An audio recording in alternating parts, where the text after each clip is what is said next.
নেতানিয়াহুর greater Israel plan একটি নাম যা আজ বিশ্ব রাজনীতির সবচেয়ে বিতর্কিত শব্দগুলোর একটি। নাইল নদী থেকে ইউফ্রেটস পর্যন্ত এক বিশাল ভূখণ্ড। এটাই কি সেই গোপন স্বপ্ন? গাজা ধ্বংস, লেবাননে হামলা, সিরিয়ায় আগুন, আর এখন ইরানকে ঘিরে যুদ্ধের ছায়া। সবকিছুই কি শুধু কাকতালীয়, নাকি ধাপে ধাপে এগোচ্ছে বহু বছরের পরিকল্পনা? কেন ইরানকে সবচেয়ে বড় বাধা মনে করা হয়? কেন আমেরিকা সব সময় ইসরায়েলের পাশে এসে দাঁড়ায়? আর কেন পুরো আরব বিশ্ব আজ নীরব? আজকের ভিডিওতে আমরা এমন কিছু তথ্য এবং গোপন কৌশল তুলে ধরবো, শেষ পর্যন্ত দেখুন। গ্রেটার ইসরায়েল ধারণাটা মূলত এমন একটি রাজনৈতিক ও ধর্মীয় ধারণা যেখানে ইসরায়েলের ভূখণ্ড বর্তমান সীমান্ত ছাড়িয়ে আরো বিস্তৃত হবে, নাইল নদী থেকে ইউফ্রেটস পর্যন্ত, অর্থাৎ মিশর, জর্দান, সিরিয়া, লেবানন, ইরাক এবং সৌদি আরবের কিছু অংশ পর্যন্ত। এই ধারণা বাইবেলের কিছু ব্যাখ্যা থেকে এসেছে বলে দাবি করা হয়, যদিও আধুনিক ইসরায়েল সরকার কখনো আনুষ্ঠানিকভাবে এমন পরিকল্পনা স্বীকার করেনি। কিন্তু সমালোচকরা বলেন ইসরায়েলের সামরিক পদক্ষেপ, বসতি সম্প্রসারণ এবং প্রতিবেশী দেশগুলোর অস্থিতিশীলতা এই ধারণাকে প্রশ্নের মুখে দাঁড় করায়। এখন আসা যাক ইরানের প্রসঙ্গে। কেন ইরান? কারণ ইরান মধ্যপ্রাচ্যে ইসরায়েলের সবচেয়ে বড় কৌশলগত প্রতিদ্বন্দ্বী বা শত্রু। শুধু সামরিক শক্তির কারণেই নয়, বরং আদর্শগত ভাবেও ইরান প্রকাশ্যেই ফিলিস্তিনের পক্ষে হামাস ও হিজবুল্লাহর মতো গোষ্ঠীগুলোর প্রতি সমর্থন দেয় এবং ইসরায়েলকে আঞ্চলিক আধিপত্য বিস্তারে বাধা হিসাবে দেখে। অন্যদিকে ইসরায়েল মনে করে ইরানের পারমাণবিক কর্মসূচি তার অস্তিত্বের জন্য সরাসরি হুমকি। ফলে এই দ্বন্দ্ব শুধু দুই দেশের নয়, এটি পুরো অঞ্চলের ক্ষমতার ভারসাম্যের প্রশ্ন। অনেক বিশ্লেষক মনে করেন ইরানকে দুর্বল করা গেলে ইসরায়েলের জন্য আঞ্চলিক প্রভাব বাড়ানো অনেক সহজ হবে, কারণ ইরানই একমাত্র রাষ্ট্র যে সরাসরি প্রতিরোধ গড়ে তুলতে সক্ষম। সিরিয়া দীর্ঘদিনের যুদ্ধে বিধ্বস্ত, ইরাক বিভক্ত, লেবানন অর্থনৈতিক সংকটে জর্জরিত। এই অবস্থায় ইরান যদি আবারও চাপে পড়ে, তাহলে মধ্যপ্রাচ্যে ক্ষমতার কেন্দ্রে নাট্যকীয়ভাবে বদলে যেতে পারে। এখন থেকে গ্রেটার ইসরায়েল তত্ত্ব নতুন করে আলোচনায় আসে। গাজা যুদ্ধের পর এই সন্দেহ আরো বেড়েছে। ফিলিস্তিনের সামরিক অভিযান, পশ্চিম তীরে বসতি সম্প্রসারণ, দক্ষিণ লেবাননে হামলা, সিরিয়ায় নিয়মিত বিমান হামলা, সবকিছু মিলিয়ে অনেকে প্রশ্ন তুলছেন এটি কি কেবল আত্মরক্ষা, নাকি ধাপে ধাপে ভূ রাজনৈতিক পুনর্গঠন? ইসরায়েলের কট্টরপন্থী কিছু রাজনীতিবিদদের বক্তব্য এই বিতর্ককে আরো উস্কে দিয়েছে। তারা প্রকাশ্যে ফিলিস্তিনের রাষ্ট্রের বিরোধিতা করেছেন এবং ঐতিহাসিক ইসরায়েল পুনর্গঠনের ইঙ্গিত দিয়েছে। তবে অন্য পক্ষ বলছে এই পুরো গ্রেটার ইসরায়েল ধারণাকে অতিরঞ্জিত করা হচ্ছে। বাস্তবতা হলো ইসরায়েল প্রতিদিন নিরাপত্তা হুমকির মধ্যে বাস করছে।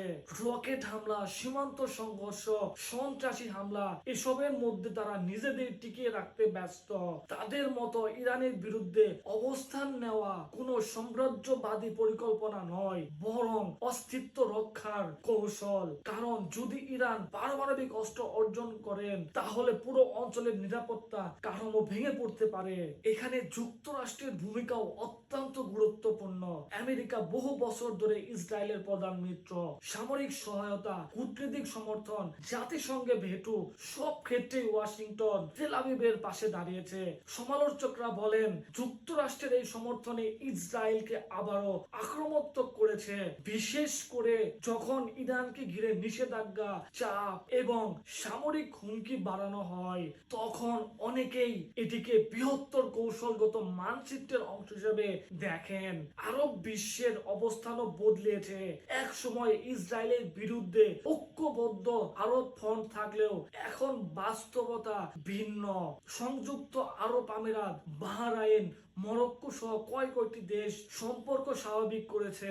সৌদি আরবও কৌশলগত ভারসাম্যের পথে হাঁটছে। এতে ইরান আরো একা হয়ে পড়ছে। প্রশ্ন উঠছে এই পরিবর্তন কি কেবল কূটনৈতিক, নাকি একটি বৃহত্তর আঞ্চলিক পুনর্বিনাশ যেখানে ইসরায়েল কেন্দ্র হয়ে উঠছে? ইরানের ভিতরেও চাপ বাড়ছে। অর্থনৈতিক নিষেধাজ্ঞা, অভ্যন্তরীণ বিক্ষোভ, আন্তর্জাতিক বিচ্ছিন্নতা, সব মিলিয়ে দেশটি কঠিন সময় পার করছে।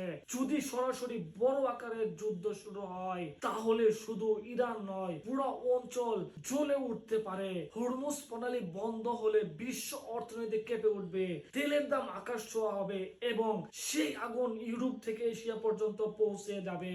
কিন্তু সবচেয়ে বড় প্রশ্ন, এই যুদ্ধে লাভ কার? সাধারণ মানুষের নয়। গাজায় শিশু মরছে, লেবাননে পরিবার ধ্বংস হচ্ছে, ইরানে আতঙ্ক বাড়ছে, ইসরায়েলেও নিরাপত্তাহীনতা চরমে। লাভ হচ্ছে অস্ত্র ব্যবসায়ী, ভূ রাজনৈতিক খেলোয়াড় এবং ক্ষমতার রাজনীতির কারিগরদের। গেটার ইসরায়েল হোক বা না হোক, বাস্তবতা হলো মধ্যপ্রাচ্য আবারও এক বিপজ্জনক পুনর্গঠনের পথে।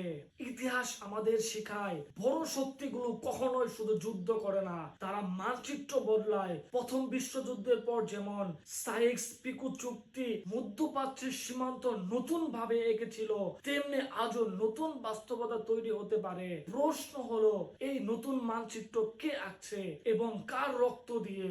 ইরান যুদ্ধ যদি সত্যি বৃহত্তর কোনো পরিকল্পনার অংশ হয় তবে তা শুধু একটি দেশের বিরুদ্ধে হামলা নয়, এটি পুরো অঞ্চলের ভবিষ্যৎ বদলে দেওয়ার খেলা। আর যদি তা না হয় তবুও এই ধারণার অস্তিত্বই প্রমাণ করে মানুষ কতটা অবিশ্বাসে ভুগছে। কারণ যখন মানুষ সরকারকে বিশ্বাস করতে পারে না তখন ষড়যন্ত্রের বাস্তবতা বিকল্প হয়ে ওঠে।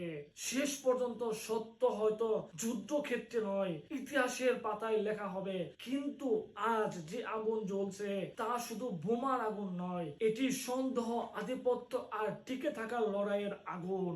আর সেই আগুনের কেন্দ্রে দাঁড়িয়ে আছে এক প্রশ্ন, ইরান যুদ্ধ কি সত্যি গোটা ইসরায়েল প্ল্যানের অংশ, নাকি এটি শুধু মধ্যপ্রাচ্যের আরেকটি রক্তাক্ত অধ্যায়? উত্তর এখনো ধোঁয়ার আড়ালে।